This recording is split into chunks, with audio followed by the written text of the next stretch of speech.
Juda ham ko'pchilik odamlar yaqinlashib kelayotgan UFC 324 turnirida Paddy'ni g'alaba qozonishiga ishonmoqda. Odamlar Justin Gaethje kimligini unutib qo'yishganmi yoki? Men tayyorlanyapman hammasini yo'q qilish uchun. Men bu sayyoradagi eng zo'ravon yengil vazn jangchisiman. Can Johnson survive? Johnson tirik qola olmadi. Justin Gaethje. Sen Gaethjeni mag'lub qila olasanmi? Albatta, men buyukni nokaut qilaman. Jang 2 raunddan uzoqqa cho'zilmaydi.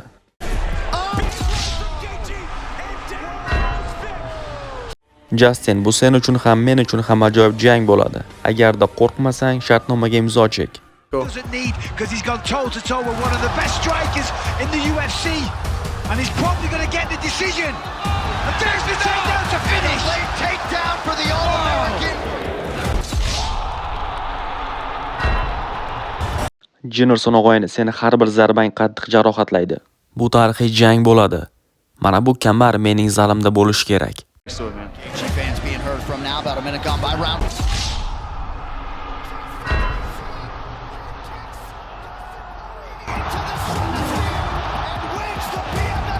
Justin Gaethje tarix yaratish uchun yana bir oktagonga qadam qo'yadi. Bu safar u angliyalik katta hype'ga ega bo'lgan Paddy Pimbltonni mag'lub qilib UFC'ning rejalarini buzish arafasida turibdi.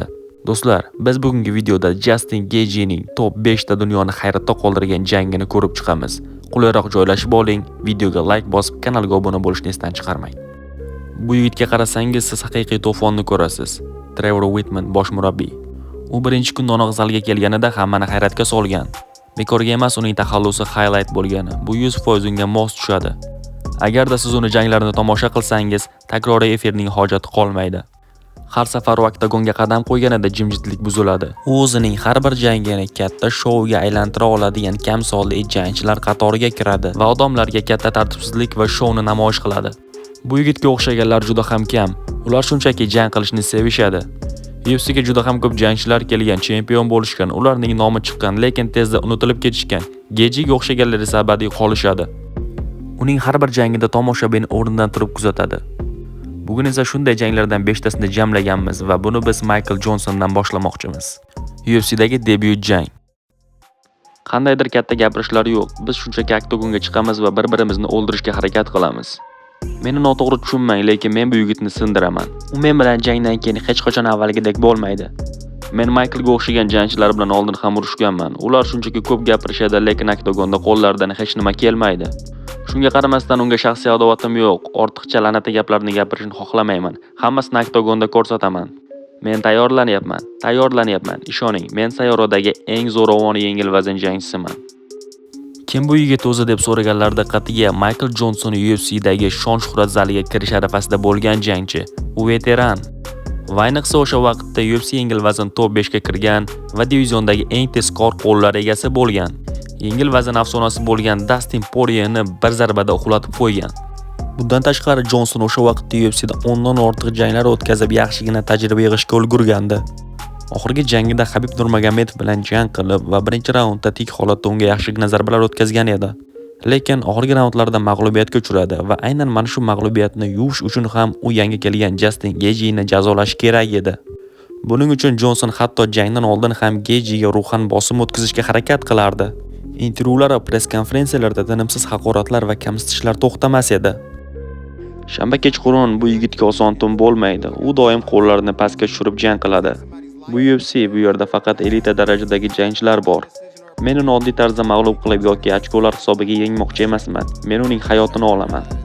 Agar stoykada tengma-teng jang qilmoqchi bo'lsa, bu uning uchun imkonsiz. Unda bosh harakatlari yo'q. Mening zarbamdan qochib qutula olmaydi. U hattoki yaxshi ko'rmaydi. Qanaqasiga u meni zarba bilan tutib olsin? Bu imkonsiz, mutlaqo imkonsiz. Lekin ularning hech biri trash talk ham, ruhiy bosim ham, tajriba ham yordam bermadi. Justin Gaethje jangning birinchi raundidayoq o'zining kuchli bosim va temir irodasini namoyish qildi. Ikkinchi raundga kelib esa Johnson mutlaqo charchab bo'lgandi va Justin unga 1-2 og'ir zarbalar berdi, shikastladi va oxirgi tizza zarbasidan keyin Johnson nokautga uchradi. That's it! He cannot! Justin Gaethje!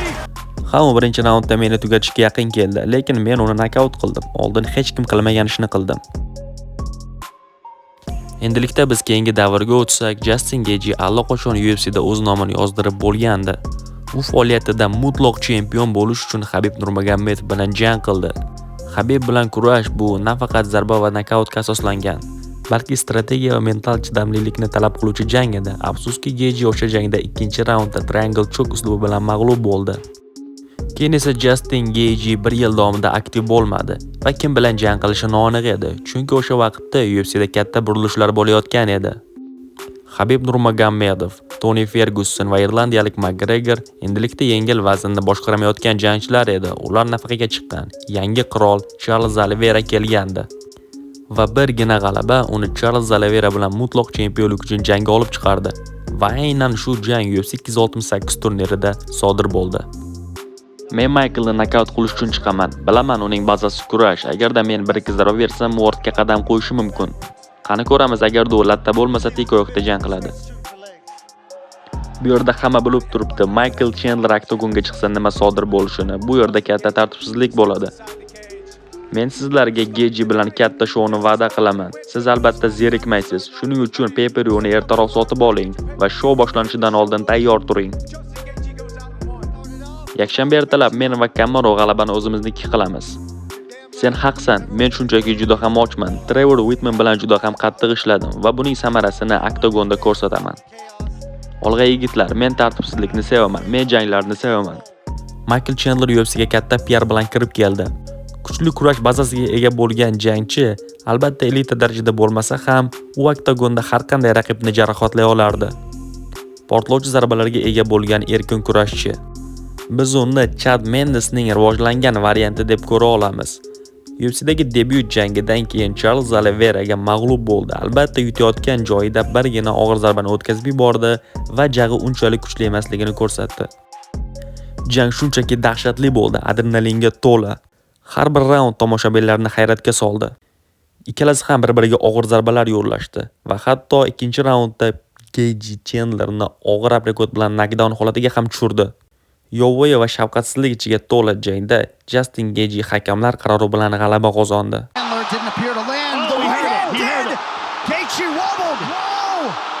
Oh my goodness, they're both wobbled. Justin just hurt him. That was a nice uppercut by Gaethje. Uppercut causes the knockdown. Chandler covers up. Oh, beautiful. And chops that leg.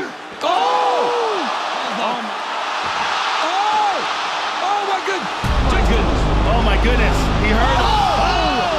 Oh my God. Chandler with the edge unofficially in round 3. Oh my goodness.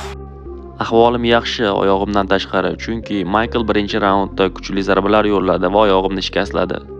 Birinchi raund uning foydasiga bo'ldi, ammo ikkinchi, uchinchi raundlarda u menga yaxshi zarbalar yo'llay olmadi. Unga hurmatim bo'lsin, qaytmas va irodaga to'la jangchi ekan. Uning reflekslari va odam tanasi uchun bu sportda orqaga qaytmaslik juda ham qiyin, lekin u buni uddaladi. Oxir-oqibat zarbalarni his qilmaslik darajasiga yetish albatta terminatorga xoslash mumkin, bu shunchaki dahshatli bo'ldi. Raqobatga to'la jang, ammo ikkinchi, uchinchi raundlarda men o'zimniki qilganimni aniq bilaman. Knockdown va tana zarbalarini ham hisobga olgan holatda jangni o'z foydamga aniq hal qilishlari kerak edi va shunday ham bo'ldi. Asosiy jang bu MMA jangi, har jihatdan tayyor bo'lishing kerak va men u bilan 25 daqiqa qon to'kishga tayyorman. Tayyorgarlik lageri men o'ylagandek ajoyib o'tdi. Aytganimdek 25 daqiqa urushga tayyorman. 2019-yilda oktagonda Justin Gaethjega UFC faxriysi Edson Barboza raqiblik qildi. Barbozaning oyoq zarbalari qanchalik qattiq ekanligini va UFC'dagi o'rnini hamma bilardi. Shunga qaramasdan hammani hayratga solgan holatda Gaethje uni birinchi raundda uxlatib qo'ydi. Bilaman, odamlar buni mendan kutishmagandi, lekin har doim men o'zimga ishonganman. O'rnimdan turaman ertalabda va uyg'onaman. Mendan zo'r jangchi yo'q deyman.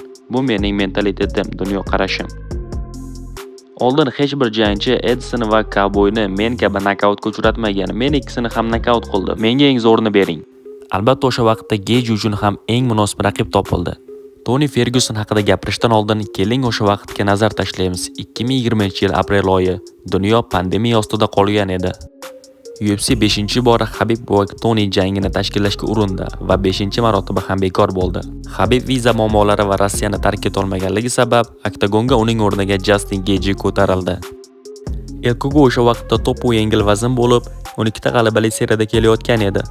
Hamma Justin Gaethjening qisqa muddatda bu jangni qabul qilganiga hayron qoldi. Hamma uning mag'lubiyatini oldindan taxmin qilayotgan edi. Ko'pchilik bu jangni imkonsiz deb hisoblagan. Ferguson juda tajribali va noaniq hujumlarga tezkor javob bera oladigan jangchi edi. Ammo Gaethje sovuqqonligi, og'ir zarbalari va temir irodasi bilan Toni Fergusonni shunchaki yo'q qilib tashladi. Gaethje o'sha jangda nafaqat og'ir zarbalari bilan, balki Tonining zaif tomonlarini topib, bu jangda g'alabaga erishdi. Ferguson butun faoliyati davomida bu darajadagi og'ir jangni hali o'tkazmagan edi.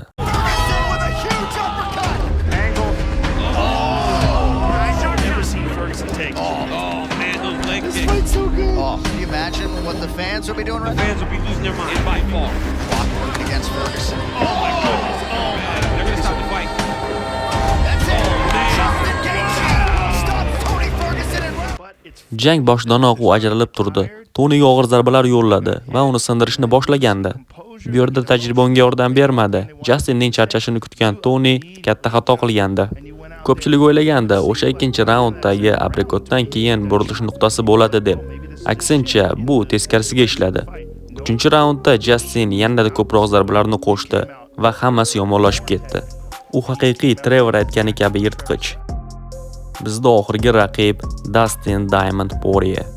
Revansh jangi 2023-yil 29-iyul oyida o'tkazildi. Jang UFC 291 turnirining main eventi deb belgilandi. Har ikki jangchi ham bitta g'alabali seriya bilan kelayotgan edi. Ikkisiga ham birgina g'alaba kamar uchun jang olishga yetar edi. UFC matchmakerlari oqilona ish tutgan holda jangni BMF kamera atrofida qurishdi.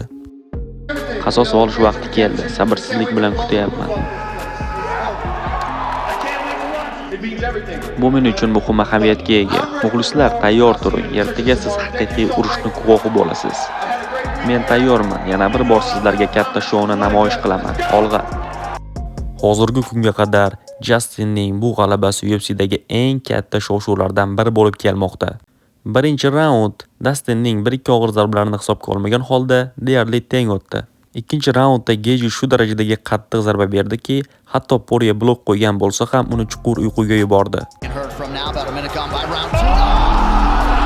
Justin Gaethje kicks Dustin Poirier into the stratosphere and wins the BMF belt. oh my goodness.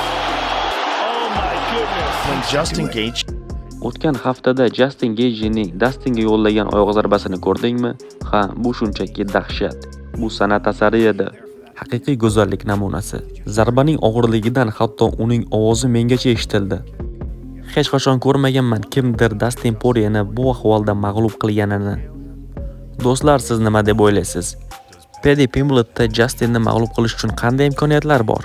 Menimcha, MMA ekspertlari xato qilishmoqda. Ular Justin Gaethjeni esdan chiqarmasliklari kerak. Uni kim ekanligini va uni UFC'da qanday ishlarni bajarganini. Do'stlar, video yoqqan bo'lsa, qo'llab-quvvatlash uchun like bosib, kanalga obuna bo'lishni esdan chiqarmang. Jang haftasi sizlar bilan bo'laman. Intervyular, matbuot anjumanlar birinchilardan bo'lib chiqadi.